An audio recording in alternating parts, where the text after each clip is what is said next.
किसी ने क्या खूब कहा है दोस्तों कि इंसान की मृत्यु पानी में डूबने से नहीं होती है।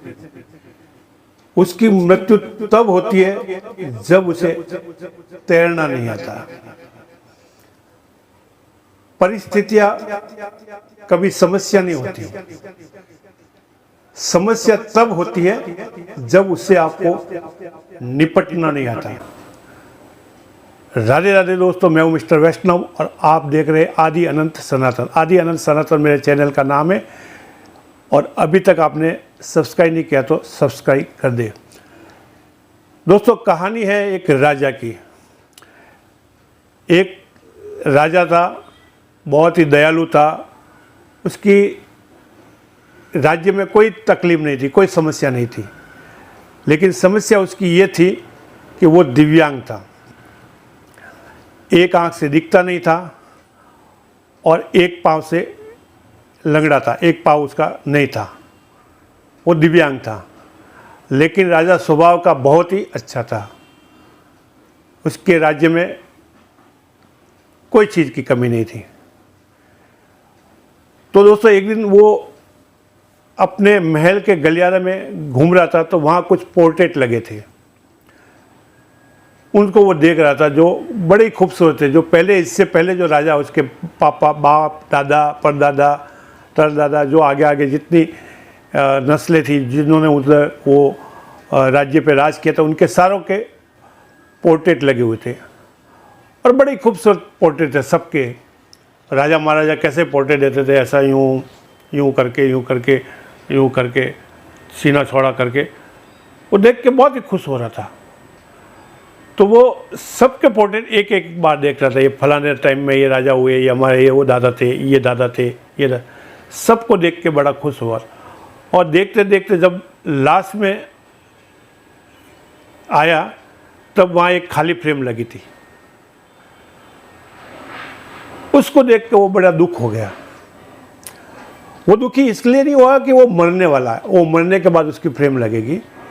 वो दुखी इसके लिए हुआ कि मेरी यहाँ फ्रेम जो लगेगी, इतने खूबसूरत लोगों के बीच में मेरी फ्रेम कैसी दिखेगी, मेरा पोर्ट्रेट कैसा दिखेगा, वो उसको टेंशन था कि सब इतने खूबसूरत राजा थे और मैं एक आंख से काना हूँ, एक पाँव से लंगड़ा हूँ, मेरा पोर्ट्रेट कैसा दिखेगा। उसको इस बात का दुख था।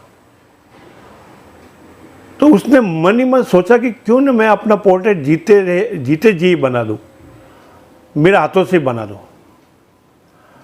तो उसने राज्य में ढिंडोरा पिटवा दिया कि जो सबसे अच्छा पेंटर हो, राजा की जो अच्छी पेंटिंग बना सके, वो राज्य में आ जाए और उसको मुंह मांगा इनाम दिया जाएगा। सारे पेंटर हैरान। बोला, ये काना है, एक आंख से काना है, एक पाँव से लंगड़ा है, इसकी तस्वीर खूबसूरत कैसे बनेगी। और अगर बनाने में गलती कर दी, काने को काना बता दिया, लंगड़े को लंगड़ा बता दिया और ऐसा पोर्ट्रेट बना दिया, तो इनाम तो दूर की बात, सज़ा भुगतनी पड़ेगी। सारे लोग डर गए, कोई सामने नहीं आया।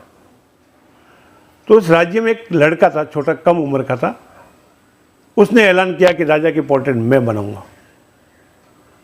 लोग कहने लगे, पागल तो नहीं है। उसके घर वाले, माता पिता भी उसको समझाने लगे। बोला, बेटा, राजा का मामला है, चक्कर में मत पड़, इनाम के चक्कर में मत पड़, तुझे बहुत तकलीफ पड़ेगी। अगर राजा गुस्सा हो गया तो तेरे को सज़ा भी मिल सकती है। बोला, पिताजी चिंता मत करो, मैं अच्छी तस्वीर बनाऊंगा। फिर क्या था,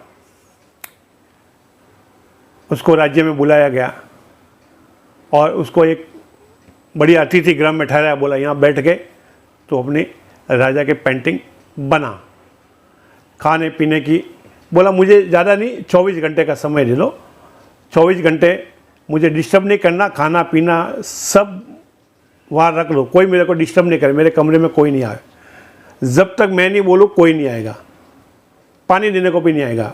पानी पूरा 24 घंटे का भर के रख दो, मैं पी लूँगा। कुछ नाश्ता पानी रख दो, इच्छा होगी तो खा लूँगा, लेकिन बीच में मुझे कोई डिस्टर्ब नहीं करेगा। 24 घंटे पूरे हो गए। पेंटिंग लेके वो बाहर निकला। राज दरबार खचाखच भरा हुआ था। पेंटिंग उसने ऐसे सबको दिखाने के लिए रखी थी। सब देख के तालियां बजा रहे थे, खड़े हो गए, उसके खुश हो गए। जब राजा ने वो उसकी पेंटिंग देखी, वो तो बहुत ज़बरदस्त खुश हो गया। बोले इससे बढ़िया पेंटिंग तो दूसरों की भी नहीं है, जितने राजाओं की लगी है, सबसे खूबसूरत पेंटिंग इसने मेरी बनाई है। इतने खुश हो गए राजा।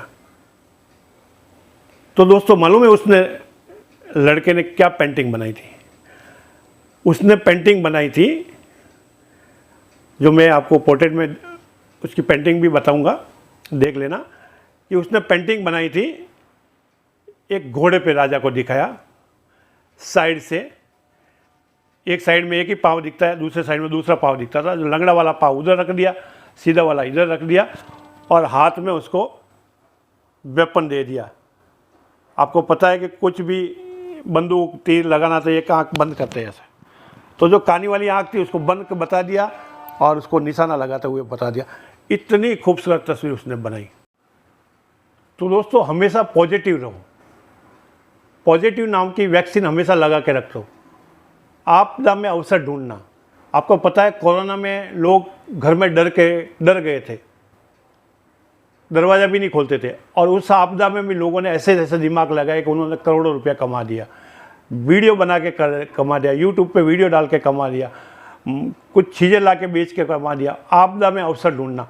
ना उम्मीद कभी मत, उम्मीद का दामन कभी मत छोड़ो। कैसी भी चाहे आपकी परिस्थितियाँ हो, उम्मीद का दामन नहीं छोड़ना चाहिए। पॉजिटिव नाम की वैक्सीन हमेशा लगा के रखो। तो दोस्तों ये कहानी आपको कैसी लगी कमेंट बॉक्स में ज़रूर कमेंट करें। राधे राधे लिखना नहीं भूलें। दोस्तों में शेयर ज़रूर करें। दोस्तों आसपास में साफ सफाई रखें, घर में गीता और रामायण ज़रूर रखें। राधे राधे, हर हर महादेव।